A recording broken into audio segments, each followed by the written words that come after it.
Prazer muito grande de estar aqui de novo com o nosso grupo de estudos, de pesquisas dos sábados da Fraternidade Espírita Canaci. Hoje, 10 de outubro de 2020, já caminhando para o fim do ano, temos menos de 3 meses. Hoje, o título é até muito grande e não é muito simples. Mistérios ocultos aos doutos e aos prudentes. Mistérios ocultos aos doutos e aos prudentes.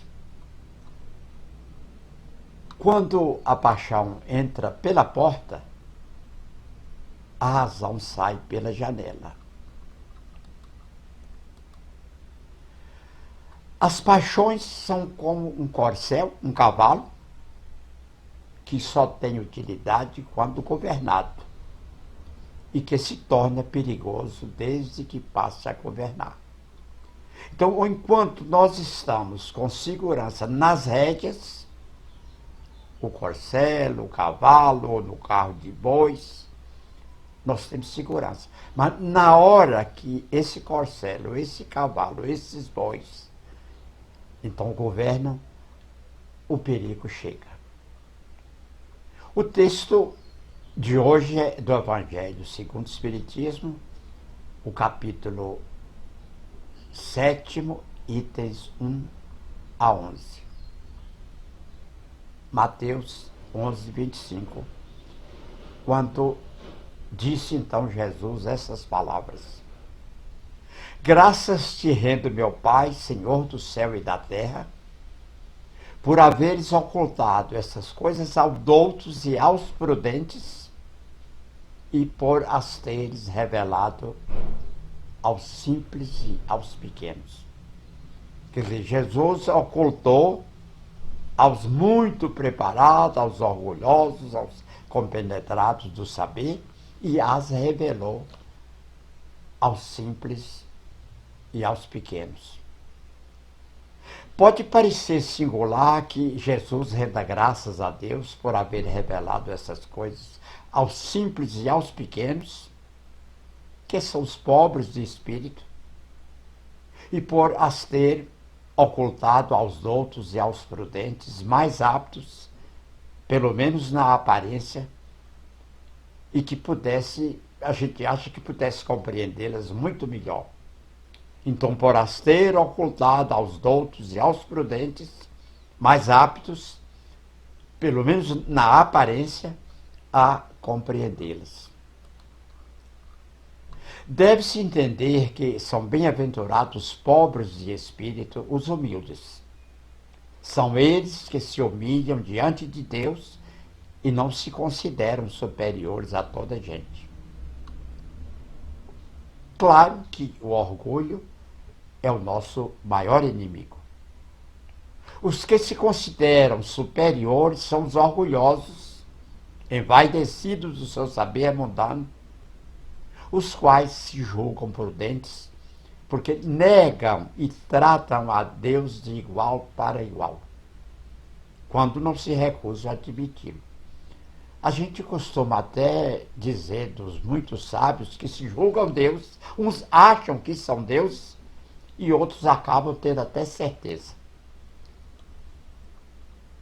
Deus lhes deixa aos orgulhosos a pesquisa dos segredos da terra. Então, aos orgulhosos, aos doutos, os segredos da terra, da matéria. Os segredos do céu revela aos simples e aos humildes que diante dele se prostram, quer dizer, se prostram diante de Deus. Aos humildes de coração, as grandes verdades que o Espiritismo revelou. Incrédulos se admiram de que os espíritos fazem poucos esforços para os convencer.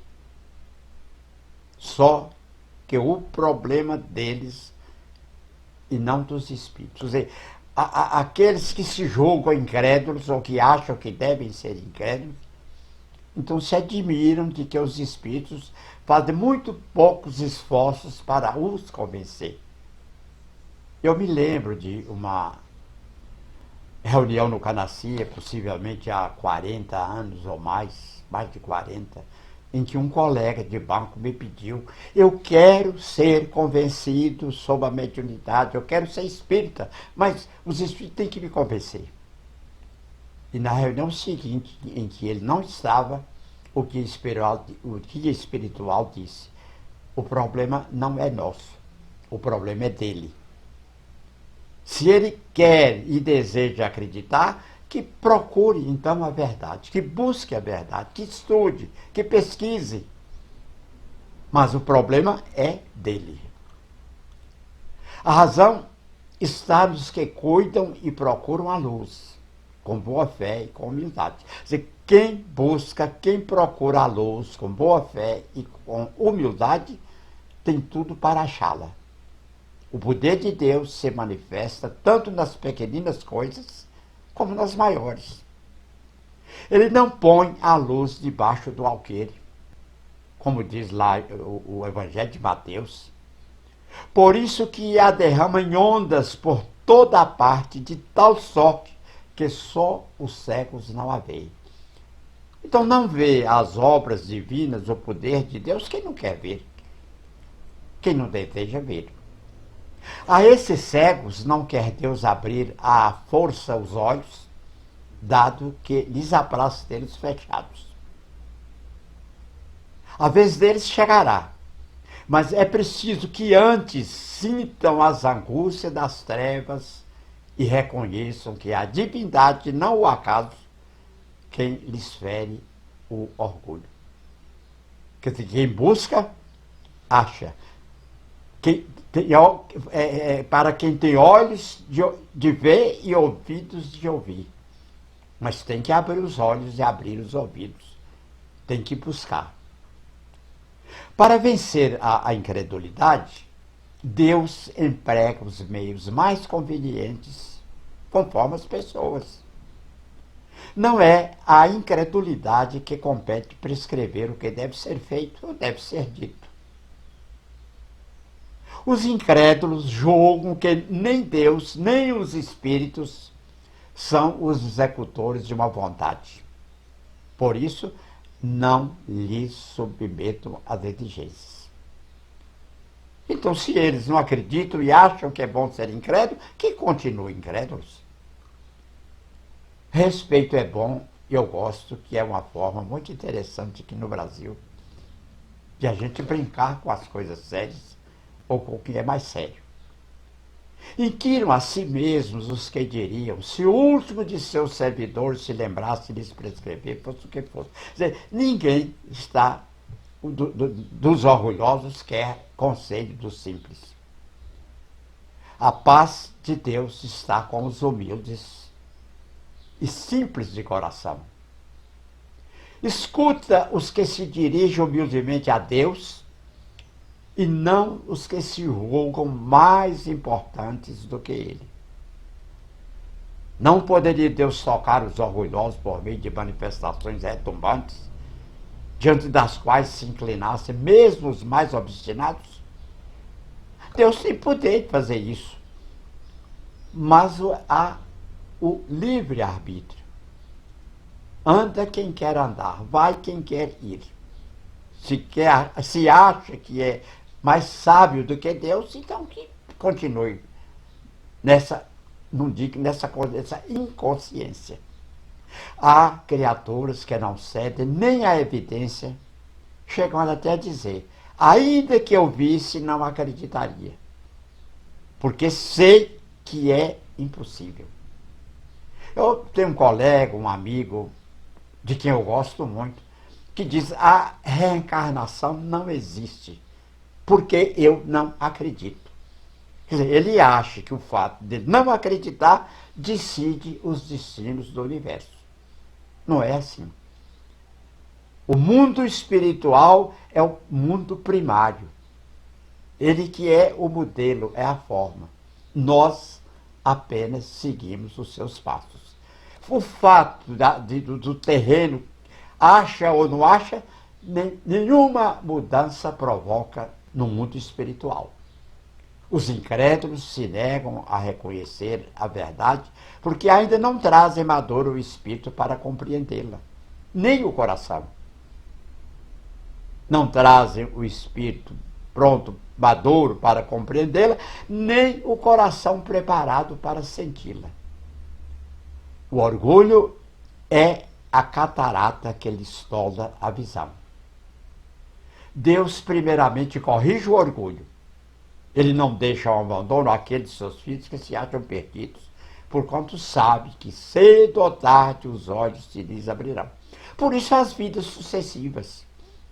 Hoje não aceita, amanhã aceita. Hoje não faz, amanhã fará. E Deus não vai deixar nem os orgulhosos perdidos. Um dia eles abrirão os olhos, abrirão os ouvidos e passarão a ter a verdade com toda firmeza, com toda segurança. O pior cego é aquele que não quer enxergar. De que vale apresentar a luz a um cego? Pedir perdão não é se humilhar nem se rebaixar, é simplesmente crescer. Muitos, vencidos pelos tormentos da incredulidade, quais filhos pródigos, acabam pedindo perdão. Quer dizer, o orgulhoso chega a hora em que ele acha que o que melhor pode fazer é pedir perdão, porque precisa esclarecer as coisas. Aqui venho para encorajar-vos a seguir o bom caminho. Palavras de Jesus. Aos espíritos que habitaram outrora a terra, conferiu Deus a missão de vos esclarecer. A humildade é uma virtude bem esquecida entre vós. Muito esquecida entre vós. Bem poucos são seguidos os exemplos que dela se vos tem dado. Sem humildade, podeis ser caridosos com vosso próximo? Não, pois que esse sentimento nivela os homens, dizendo-lhes que todos são irmãos, que se devem auxiliar mutuamente. Então, o bem é induzido pela humildade. O orgulho só induz ao erro, só induz à escuridão, ao não ver ou à surdez, não ouvir nada.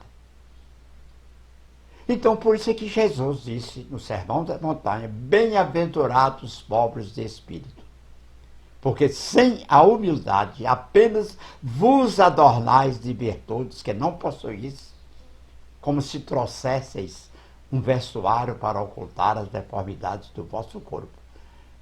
Então, sem humildade, só aparências, só ilusão. É querer ocultar o que está errado, o que não está correto. Lembrai-vos daqueles que nos salvou. Lembrai-vos da sua humildade, que tão grande o fez, que é o caso de Jesus, colocando-o acima de todos os profetas. Há pessoas que se acham muito grandes, mas o Titanic também era grande e se afundou. Então, o orgulho é o terrível adversário da humildade. Se o Cristo prometiu o reino dos céus aos mais pobres, aos pobres de espírito, é porque os grandes da terra imaginam que os títulos e as riquezas são recompensas deferidas aos seus méritos. Os grandes imaginam que o que eles têm, os títulos e as riquezas, são recompensas ao mérito deles. Julgam que os títulos e as riquezas lhes são devidos, pelo que quando Deus los retira, o acusam de injustiça. Ó risão e cegueira! Pois então Deus vos distingue pelos corpos? Será que Deus vai distinguir as suas criaturas pelos seus corpos, pela sua beleza ou não? pelo seu luxo ou não. Não, todos são filhos de Deus e todos terão a sua oportunidade no devido tempo. Com caridade, com amor, o pobre é rico. Sem a caridade ou o amor, o rico é pobre. O envoltório do pobre não é o mesmo que o do rico? Terá o Criador feito duas espécies de homens, de pessoas? Tudo o que Deus fez, o que Deus faz, é grande e sábio. Não lhes atribuais nunca as ideias que os vossos cérebros orgulhosos engendram. Ó rico, enquanto dormes sob dourados tetos ao abrigo do frio, ignora que jazem sobre a palha milhares de irmãos teus que valem tanto quanto tu? É muito importante que, na linguagem da palestra, da pesquisa, que é feita diretamente no Evangelho segundo o Espiritismo, não nos esquecermos de que esses textos foram escritos há 160 anos. Então, o conforto, a situação, a pobreza ou a riqueza, o conhecimento ou não conhecimento, é de mais de 1,5 século atrás. Então, às vezes, nós podemos... vou repetir, porque isso não é de um centro de cidade, não é da parte urbana. Quando diz, ó rico, enquanto dormes sob dourados tetos ao abrigo do frio, ignoras que jazem sobre a palha milhares de irmãos teus que valem tanto quanto tu? Quer dizer, perto dos celeiros, perto na zona rural.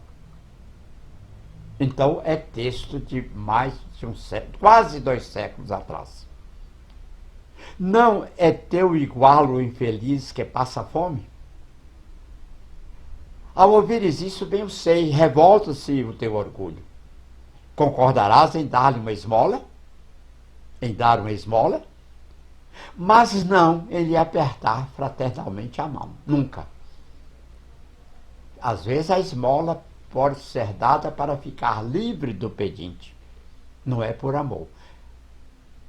Caridade, sim, é amor. Caridade é consideração. Caridade é respeito.